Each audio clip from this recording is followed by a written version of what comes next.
Via. Buongiorno a tutti, ben trovati e un saluto ovviamente oltre a voi presenti a tutti quelli che sono collegati in questo momento come tutti i giorni per il punto della situazione. Anche quest'oggi abbiamo avuto la videoconferenza, abbiamo fatto delle riunioni, abbiamo avuto la videoconferenza anche non solo con la protezione civile ma anche con tutto il sistema della sanità del Veneto, come tutte le mattine alle 10:30. Abbiamo parlato di farmaci, abbiamo parlato di forniture, ma poi vi dirò alcune cose importanti. E poi abbiamo parlato di numeri e di proiezioni. Vorrei però darvi 2 o 3 dati, ho fatto in modo di darveli anche in maniera visiva. Come vedete sono 4.031 i positivi.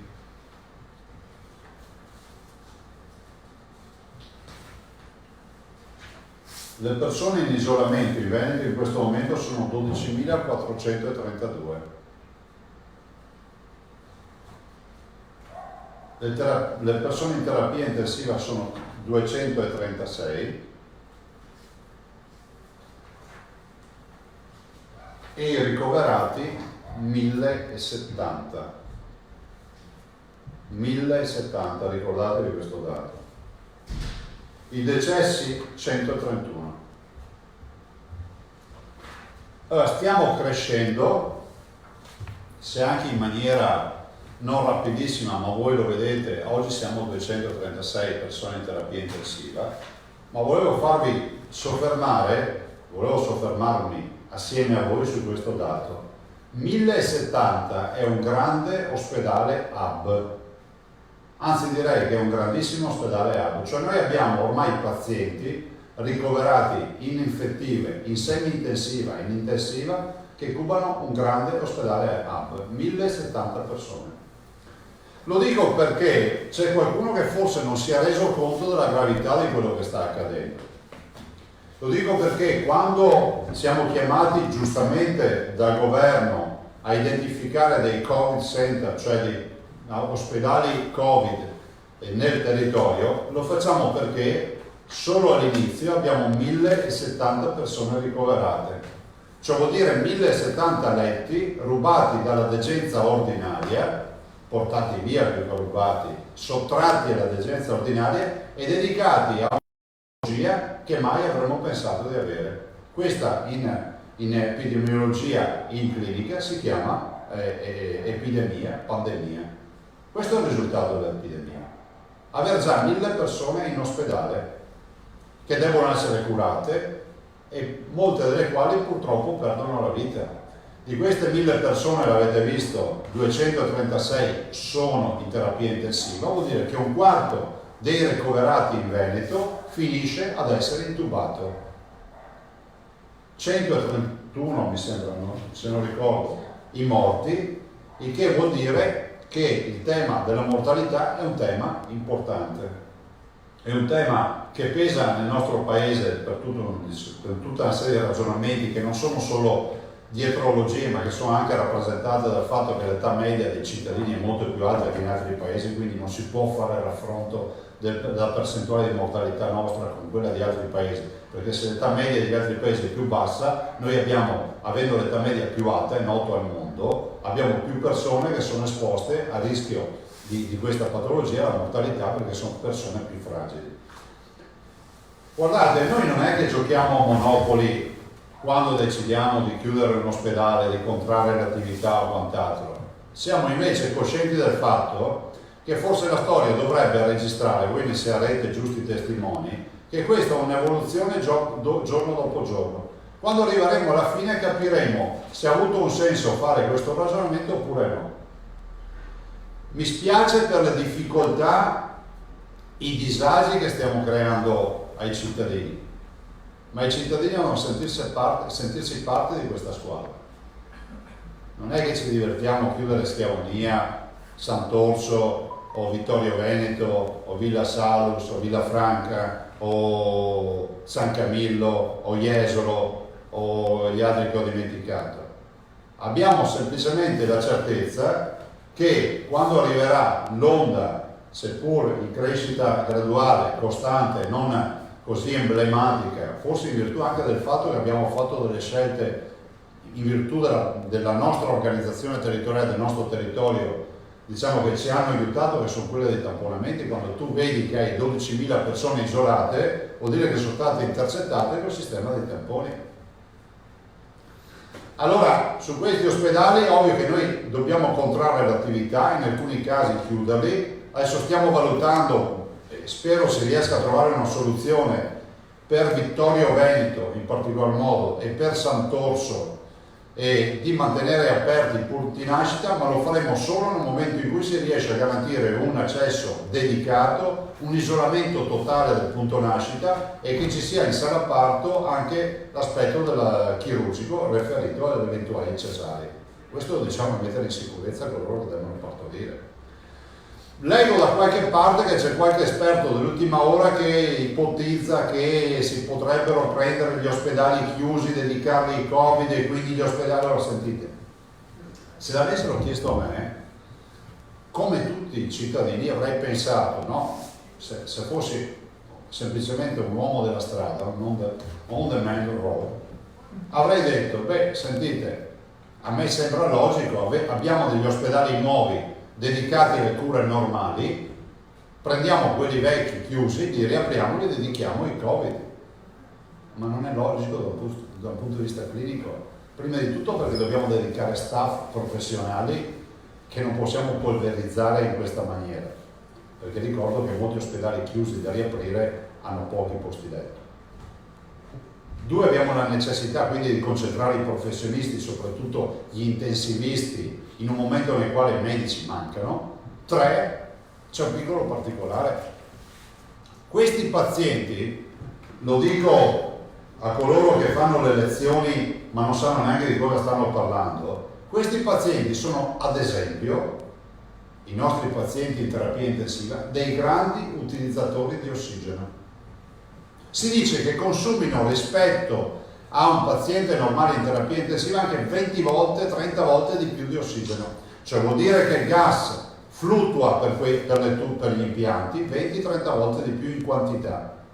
Tanto è vero che la Lombardia, che ci ha fatto da apripista, ha avvisato tutti noi da subito che il primo problema che c'è con questi pazienti è che si congelano i tubi che portano l'ossigeno, perché si crea l'effetto laminazione, cioè quando passa troppo gas per una condotta c'è gelo, se si gelano non arriva più l'ossigeno. Quindi noi abbiamo dovuto cambiare tutte le bocchette eccetera già negli ospedali nuovi, figuratevi in ospedali vecchi se ci andiamo a avventurare a pensare che l'impiantino lasciato lì 10, 15, 20 anni fa sia quello innovativo per dei pazienti che sono dei grandi utilizzatori di ossigeno. Ve ne ho detta solo una. Per dire che tutte le azioni che sono state scelte non sono state scelte buttando la monetina, ma sono state scelte con staff tecnico-scientifico, quindi quando si offende il Presidente della Regione, per me va ben tutto, perché per me sono come San Sebastiano, ma si offendono e sì, Mantegna ha fatto San Sebastiano con delle frecce, avete visto, no? E Mantegna è anche roba veneta, ve lo ricordo.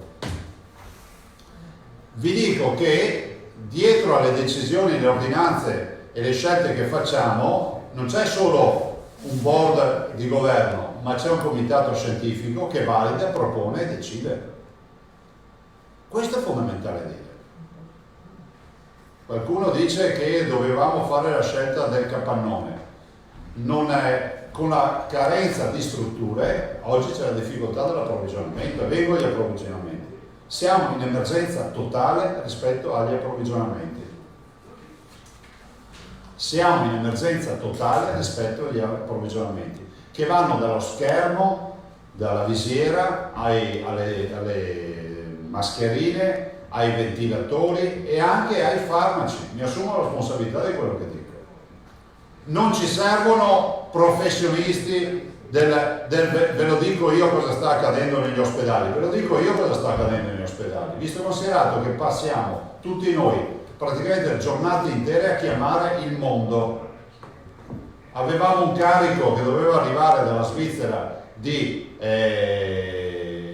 respiratori e c'è stato letteralmente dirottato presso altri lidi.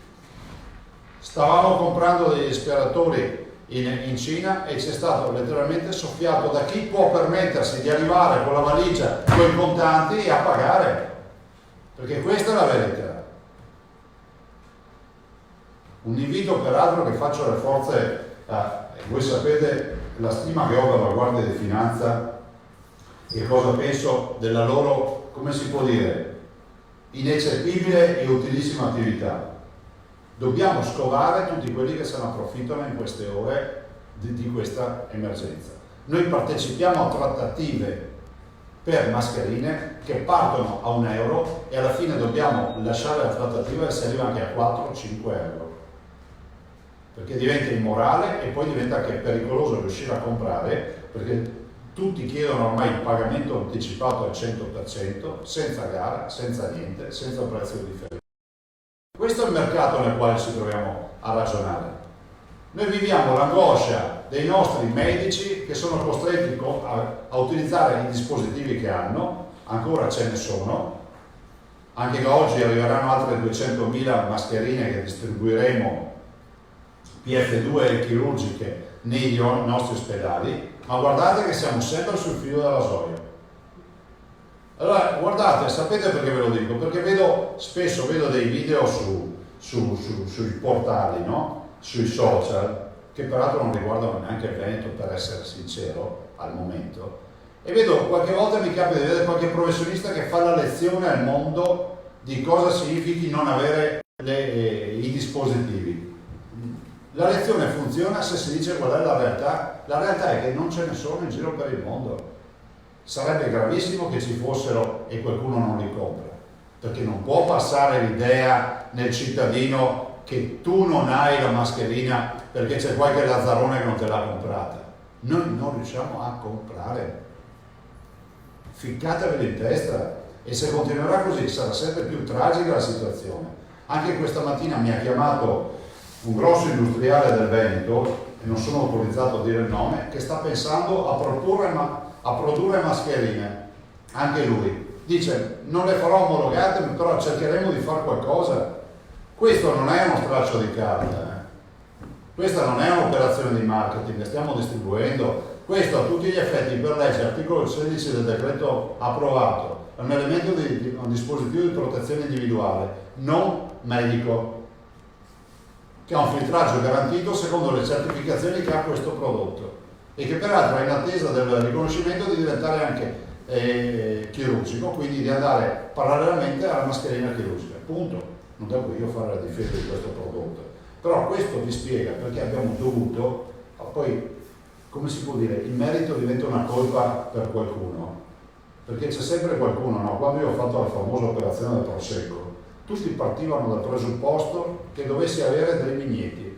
Ma possibile che in questo paese dove si predica tanto l'onestà, la disponibilità, il senso del bene comune e altre robe del genere, giuste, concrete, si parta sempre dal presupposto che se qualcuno fa un'opera di bene ci deve guadagnare? Questo l'abbiamo fatto per tutta quella povera gente che non ha una protezione.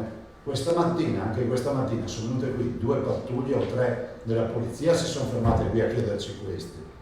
Perché tra niente e questo, è meglio questo, che sia chiaro, noi non abbiamo tempo da perdere. Io sono preoccupato perché il mercato mondiale è collassato. Ultime 2 comunicazioni. Le donazioni stanno andando benissimo. Quindi ringrazio tutti i veneti che stanno donando, ne abbiamo bisogno. Io ho detto abbiamo già una 50ina di milioni. Se riesco anche sui tamponi, anche esito di questa mattina, avete sentito, abbiamo sempre più difficoltà, ma a questo punto veramente invoco controlli. Li invoco perché non è possibile che dalla sera al mattina gli ordini vengano poi decimati, o meglio centellinati, e poi si sa che qualcun altro magari ha prodotto.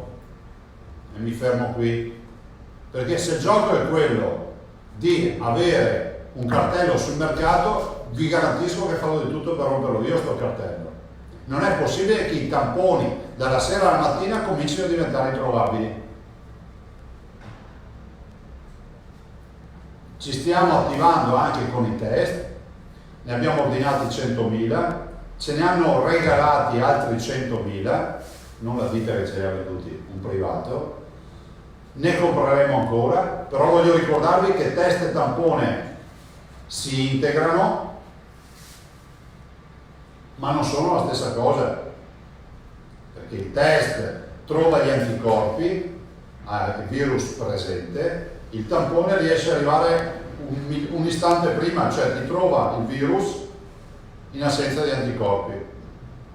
Per assurdo, se potessimo avere la storia di ognuno di noi, basterebbe aspettare quell'istante in cui compare l'anticorpo e usiamo il kit che è molto veloce e non ci fa perdere tutto il tempo del tampone. Ma siccome noi siamo ancora più interessati a prevenire ancora e a beccare il positivo al suo istante di nascita, usiamo anche il tampone. Ne abbiamo fatti 45.000 di tamponi, la macchina si sta organizzando, c'è sul mercato un po' di tensione per i tamponi anche per i reattivi. Allora, ma c'è una roba strana che finché non partiamo con le iniziative, roba ce n'è sul mercato. Quando partiamo comincia sempre questa strana roba che comincia a sparire, comincia a costare di più. E io non ci sto a queste robe. Quindi, a buon intenditor, poche parole, tutti sono avvisati. Dico grazie alle donazioni, stanno arrivando e alle quali dedichiamo parte degli acquisti che abbiamo fatto. Un blocco di terapia intensiva completo, letto, macchinari e tutto, viene almeno 60.000 euro.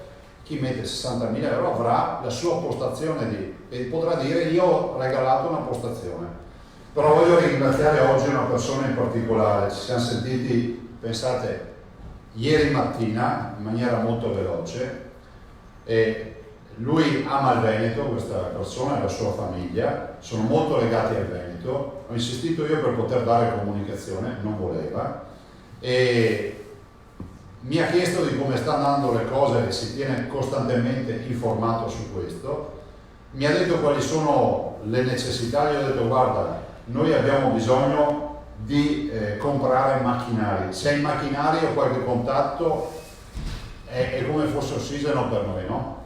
Oppure risorse per comunque pagare quelli che abbiamo comprato.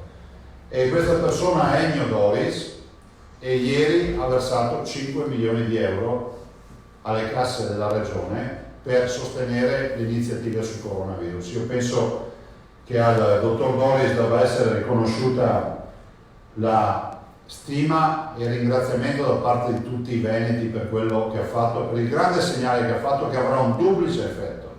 Il primo, che è quello di aver donato una cifra così importante, ieri dicevamo 1 euro ad abitante, no? 5 milioni di euro, e che è importante per noi. Pensate solo che vuol dire almeno 150 postazioni di terapia intensiva, vuol dire che un ospedale se lo fa tutto con questo versamento.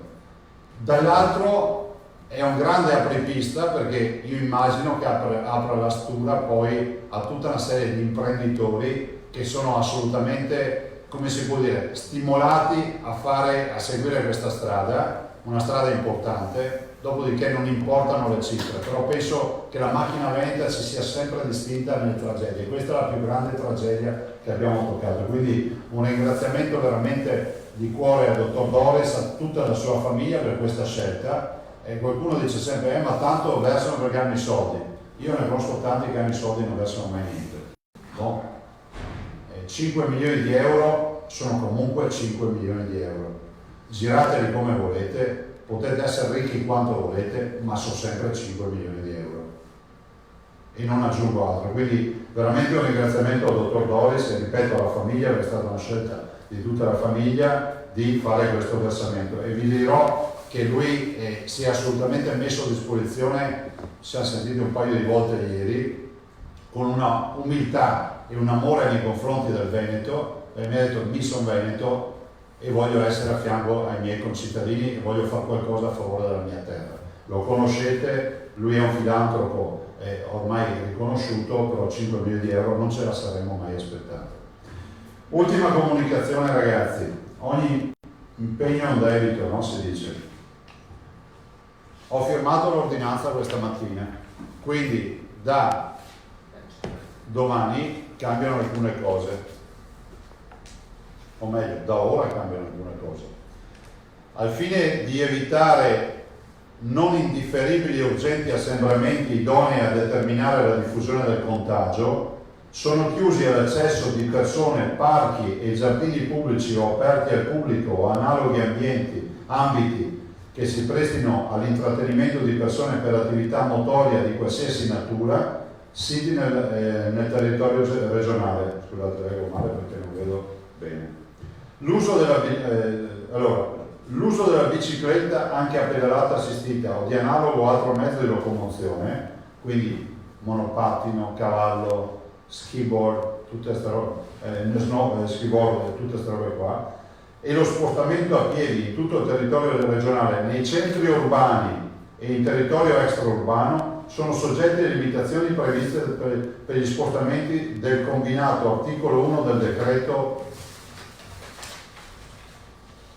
Presidente del Consiglio dei Ministri 8 marzo 2020 dell'articolo 1,1 del decreto Presidente del Consiglio dei Ministri del 9 marzo 2020 concernenti lo spostamento delle persone fisiche all'interno del territorio nazionale, essendo messi gli spostamenti verso e dagli esercizi commerciali esentati dalla chiusura indicati nell'allegato 1 del DPCM. Sono quindi consentiti gli spostamenti con le suddette modalità e mezzi esclusivamente per le motivazioni ammesse per gli spostamenti delle persone fisiche in via generale, e cioè comprovate ad esigenze lavorative, motivi di salute, situazioni di necessità, oltre che per gli accessi agli esercizi aperti in base al DPCM. Eccolo qui. Nel caso in cui la motivazione degli spostamenti suddetti sia l'attività motoria, stiamo parlando di passeggiate e fruttini, o l'uscita con l'animale per la compagnia per le sue necessità fisiologiche, la persona è obbligata a rimanere nelle immediate vicinanze della residenza o dimora e comunque a distanza non superiore di 200 metri, con l'obbligo di documentazione agli organi di controllo del luogo di residenza o di dimora. Al fine di ulteriormente contrastare le forme di assembramento di persone a tutela della salute pubblica sul territorio regionale, già oggetto di restrizioni per la normativa statale, l'apertura degli esercizi di somministrazione di bevande e alimenti ai sensi del PCM 220 posti nelle aree di servizio di rifornimento di carburante fuori dal centro abitato. 1. Sono aperti nelle zone, vi faccio la sintesi, adesso vi leggo l'autore, è consentito lungo la rete autostradale, quindi bevande e alimenti in bar per capirci, e il buffet, gli autogrill sono aperti. B. È consentita limitatamente la fascia oraria delle 6 del mattino alle 6 di sera per quelli che sono extraurbani dei distributori, cioè la pompa di benzina che c'ha il bar per il caffè, dalle 6 alle 6. Non è consentita C nelle aree di servizio e di rifornimento ubicate nei tratti stradali comunque classificati che attraversano i centri abitati. Al fine ulteriormente di contrastare le forme di assembramento di persone a tutela della salute pubblica al territorio regionale, l'apertura degli esercizi commerciali di qualsiasi dimensione per la vendita di generi alimentari, esentate dalla sospensione dell'articolo DPCM, questo l'articolo diceva i generi alimentari possono sempre restare aperti, compresi gli esercizi minori interni ai centri commerciali, è vietata nel giorno della giornata di domenica, quindi domenica tutto chiuso. Ferme le altre restrizioni relative alla vendita del dettaglio, si riconferma ai fini di chiarezza l'apertura di farmacie, parafarmacie e edicole. Nell'accedere agli esercizi aperti al pubblico per approvvigionarsi del necessario è fatto a tutti obbligo di limitare l'accesso all'interno, sto parlando di punti vendita, dei locali ad un solo componente per nucleo familiare, salvo comprovati motivi di assistenza ad altre persone, non so, un figlio che va con un genitore anziano o la mamma che deve portarsi il bambino perché non ha soluzioni alternative. Le presenti disposizioni sono adottate per ragioni di esigenze di sanità pubblica e di igiene, con conseguente applicazione di tutte le norme, anche penali, poste a presidio delle predette esigenze. Il presente provvedimento ha validità a far data dal giorno della sua pubblicazione nel bollettino ufficiale della Regione del Veneto fino al 15 aprile 2020, salvo proroga o ovviamente revoca con analoga ordinanza. Le disposizioni della presente ordinanza perdono efficacia a seguito dell'entrata in vigore delle disposizioni statali più restrittive. La vigilanza sull'applicazione della presente ordinanza è attuata dagli organi di polizia giudiziaria, di cui è l'articolo 55 del codice di procedura penale. Quindi, detti in soldoni, la domenica tutto chiuso, i distributori negli autogrill c'è la possibilità di alimentarsi e di avere i servizi igienici, nei distributori di carburante fuori dai centri abitati, se hanno un bar resta aperto dalle 6 del mattino alle 6 di sera, però vedo che tutti stanno più o meno chiudendo, e nei centri urbani, nelle zone delimitate dai centri urbani, la possibilità di non possono aprire i bar, i distributori. Per quanto riguarda i bevande e alimenti, vi ho detto, tutto chiuso la domenica, restano aperte solo farmacie, parafarmacie e edicole, ed infine per l'attività motoria, cioè uscire di casa, andare a fare la corsetta, la passeggiata o portare il cane, 200 metri dall'abitazione, punto. A me spiace annunciare questa ordinanza, i dati ci fanno preoccupare, non è un atto di prevaricazione, di limitazione della libertà, chiedo assolutamente la collaborazione dei veneti, non è un momento facile, mai un amministratore vorrebbe firmare ordinanze come queste, ma non abbiamo alternativa. Il mio primo obiettivo non è il consenso, ma è la salute dei veneti, e la mia coscienza mi dice che la salute dei veneti va tutelata così, e forse è ancora poco come restrizione. Grazie. Domande? C'era già stato. Scusi Presidente, prendiamo atto di questa restrizione, l'aveva già annunciata nei giorni scorsi la possibilità. Mi chiedo una cosa però, i cittadini devono stare a casa, c'è ancora una parte di Veneto che deve andare a lavorare con mezzi pubblici e quindi difficoltà maggiori e assembramenti maggiori nei mezzi pubblici. La Regione pensa di intervenire anche su... Non possiamo farlo giuridicamente, ve l'ho già detto, non abbiamo potestà giuridiche, cioè la chiusura delle aziende non rientra nelle nostre competenze come quella delle scuole, e quindi l'unica cosa che possiamo fare sono i controlli. Tanto è vero che domani vi diamo un resoconto dei controlli della settimana e vi posso garantire che è importante. Posso chiedere se la Regione intende attivarsi con il governo? Ci siamo già attivati. Per propugnare questa Sì. La Regione Veneto chiederà al governo o ha chiesto al No, governo? ma noi lo chiediamo, guardate, noi abbiamo già espresso in più occasioni, se questa è la risposta che devo dare alla domanda, del valutare il tema delle imprese. Ma è un tema ovviamente che è molto, molto complesso, e per di più che ha visto un accordo con le parti sociali, per cui alla luce dell'accordo giustamente tutto oggi è mummificato, per cui a tutela dei lavoratori noi facciamo fare i controlli con le SPISA, quindi con la sanità del Veneto, per verificare che quantomeno ci siano dispositivi, le distanze di sicurezza e i gel disinfettanti. Ma lei riterrebbe auspicabile una manovra del genere? Compatibilmente con le necessità che poi abbiamo, perché se...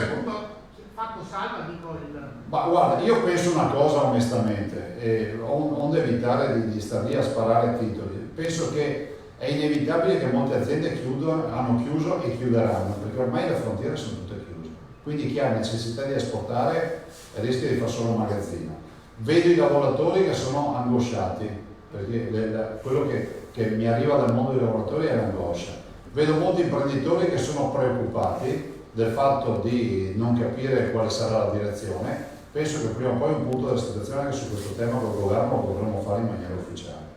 Governatore, posso? Prego. Queste nuove restrizioni sono una presa di posizione appunto da parte della Regione del Veneto, o c'è stata un'apertura e quindi un consenso da parte del governo che era atteso? No, queste sono autonome, nel senso che non è escluso che il governo poi ne adotti in maniera più uniforme, è quello che io auspico a livello nazionale, perché poi il collega Federica so che ha adottato, l'ho sentito anche ieri sera, e il collega Fontana immagino che adotterà anche lui le restrizioni, il collega Bonaccini le ha fatte, però ci sono delle regioni che potrebbero fare in via preventiva assolutamente, avere beneficio di ordinanze come queste, per cui il mio invito al governo che valuti fino in fondo di portarle queste scelte. Grazie. Sì, per Presidente. Fermo restando che, avuta la sentenza del TAR Campania, non è, a questo punto noi ci siamo mossi. Sì, Presidente. Intanto un dettaglio, ma insomma, queste limitazioni sono in vigore a partire dalla pubblicazione, quindi quando verrà pubblicata? A oggi? oggi stesso, Sì. quindi a partire da oggi stesso. Sì, sì. Ecco, volevo tornare un attimo al discorso un po' sanitario, no? Ho sentito che c'è stato un nuovo caso a Vo, dove sembrava che il focolaio fosse stato. Ma il focolaio aveva 6 positivi, per cui che ci sia un caso a Vo può anche rientrare nella fisiologia di questa epidemia. Vo comunque resta ad oggi, diciamo, la realtà più pulita. Ovvio è che Vo potrebbe rialzare la testa nel momento in cui ci siano cittadini che inevitabilmente, inconsciamente portano il contagio da fuori o riparte il contagio come parte in tutte le parti del Veneto.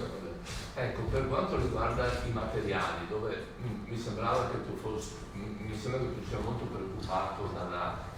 No, scusa, lo dico per le agenzie, avevo un testo sbagliato, fino al 3 aprile l'ordinanza, non 15 aprile. Come il DPCM nazionale. Sì, sì, quindi come il DPCM.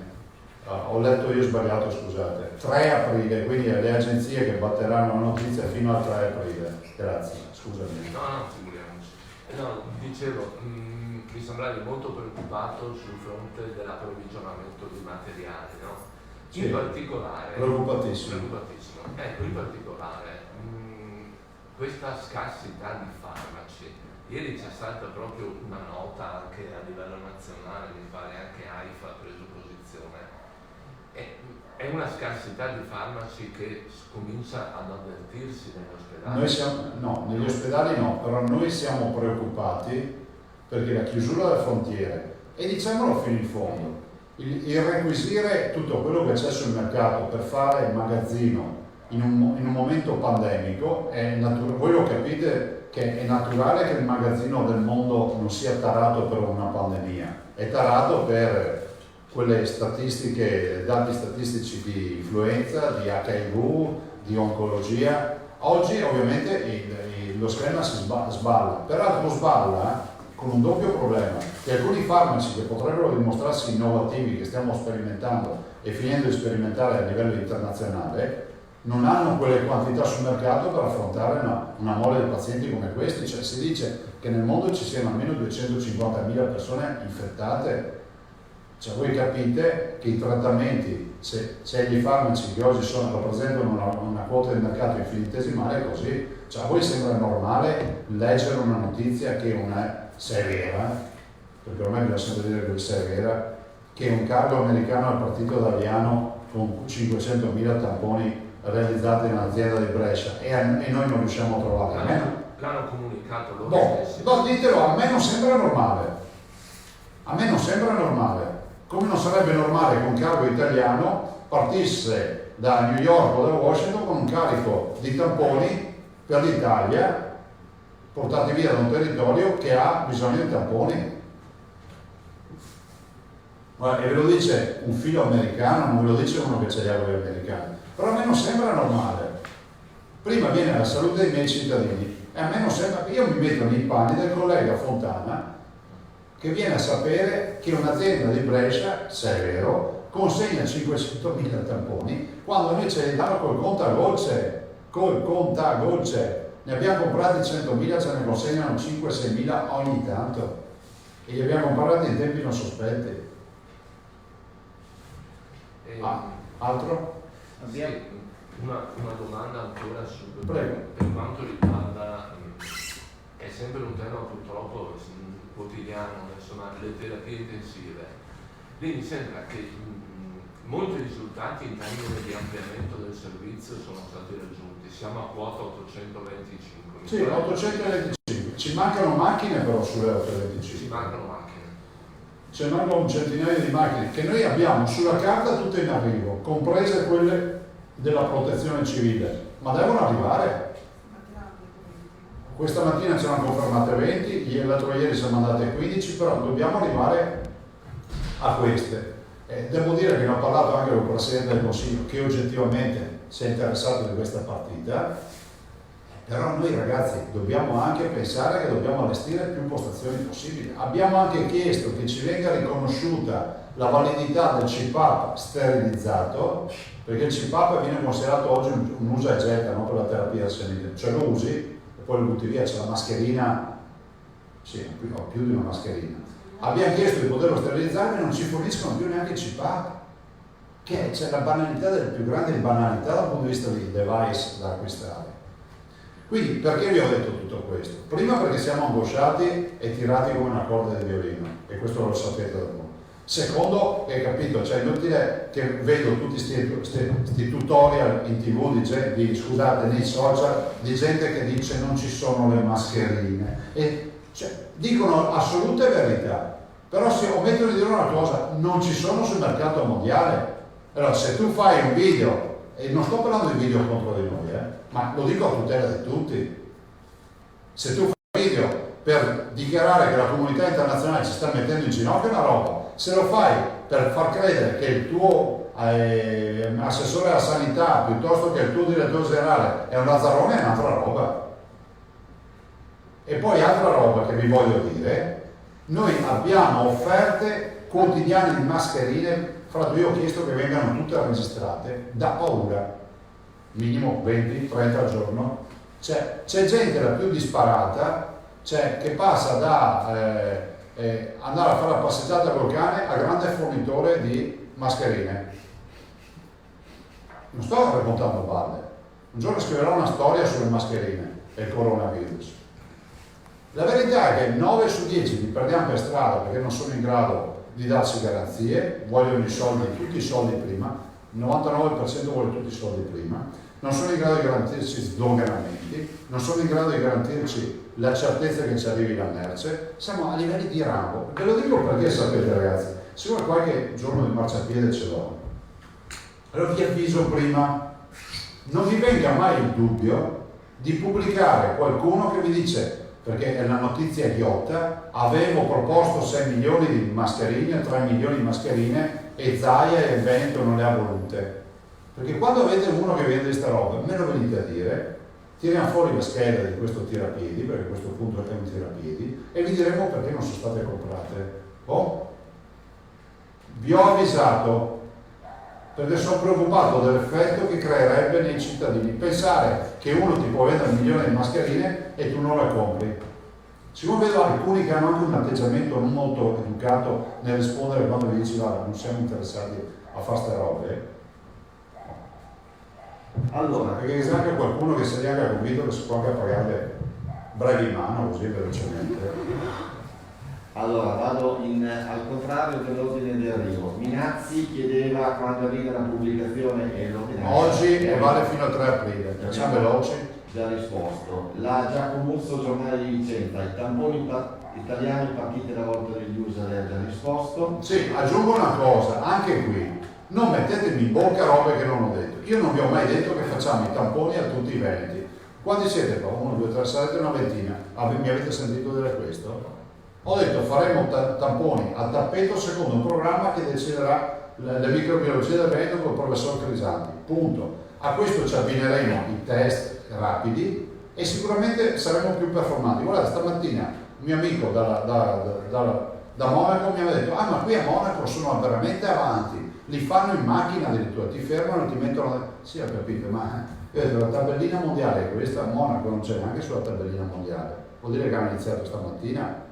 Primi al mondo per tamponi sono i veneti, vi sfido a dire che non è vero, seconda la Corea, terza la Lombardia, Cina e altri. Andiamo avanti, le risulta che scarseggino farmaci antivirali. Il problema dei farmaci è un problema reale. Il Mantovani è andato giù a AIFA e l'ho mandato giù oggi, o meglio l'ho mandato, gli ho dato l'ok per andare giù oggi per vedere di sbloccare questa situazione. È una situazione che ci preoccupa non poco. Un nuovo caso positivo Ro lo commenta. L'ho già commentato a Tosato, nel senso che il caso positivo Ro è una notizia perché giornalisticamente piace questa roba, ma a noi non cambia nulla, nel senso che con tutto il rispetto Stiamo parlando probabilmente di un caso che è venuto fuori da contatti che ha avuto un signore o una signora, non so chi sia, cioè stiamo parlando di contagi, ragazzi, abbiamo 10.000 persone, 12.000 persone in isolamento e 3.500 positivi in Veneto e 3.501 questo. Poi abbiamo avanti ancora, Buoso abbiamo risposto e il contagiato Avò, Giorgio Malavasi, per quanto riguarda le chiusure abbiamo risposto, per le fabbriche, uffici e cantieri dice non si rischia una desertificazione economica da cui sarà. Ma guardi, sui cantieri, vi anticipo che sto valutando l'idea di una più che un'ordinanza, di una direttiva o qualcosa da scrivere a tutti i RUP, i responsabili unici del procedimento, per diciamo sostanzialmente dire guardate, se sospendete i lavori cerchiamo di trovare la soluzione che non ci siano danni, perché le imprese vorrebbero sospendere i lavori, ma hanno l'appalto pubblico, è inevitabile che finché RUP non gli dice blocca, loro devono presentarsi sul cantiere. Asca News dal NAS, nel caso, nuovo caso Avò, nel modello matematico avete considerato anche eventuali ritorni, immagino? Sì, però sentite, posso darvi un consiglio, visto che lavoriamo tutti in squadra con i giornalisti, cioè non creiamo questa storia al nuovo caso Avò, perché primo dà una comunicazione tragica, perché sembra quasi che stia tornando il mostro. Due, il mostro c'è sempre stato, Avò ha chiuso con 6 positivi. Questo sarà il settimo o sarà il sesto, perché magari uno dei 6 è già diventato negativo. Cioè, mi preoccupano gli 80 casi al giorno di Verona, non il caso di Avò oggi. Verona è il nuovo cluster, occhio che Verona è un nuovo cluster, è impegnativo, è confinante con Brescia, per cui Verona sta crescendo in maniera esponenziale. Davvero che noi abbiamo già dato ok per svuotare Villafranca e per partire col Covid Center a Villafranca. Vittorio Veneto, stop ad altri ricoveri, dice dal NAS, accolti solo coronavirus, un ospedale tutto dedicato al Covid? Ma guardate, se cercate le polemiche c'erano tutti gli estremi per già scrivere questi giorni. Visto considerato che ci sono dei giornali impegnati solo a questo, avete gli strumenti per fare le polemiche. E poi Pietro Belli scrive, ci mette tra virgolette quello che scrive un medico di Sant'Orso, però non c'è il nome del medico. Adesso non c'è il nome, non faccio commentare la roba di uno che non ha un nome. Bene. Io ho finito. Grazie, buon lavoro.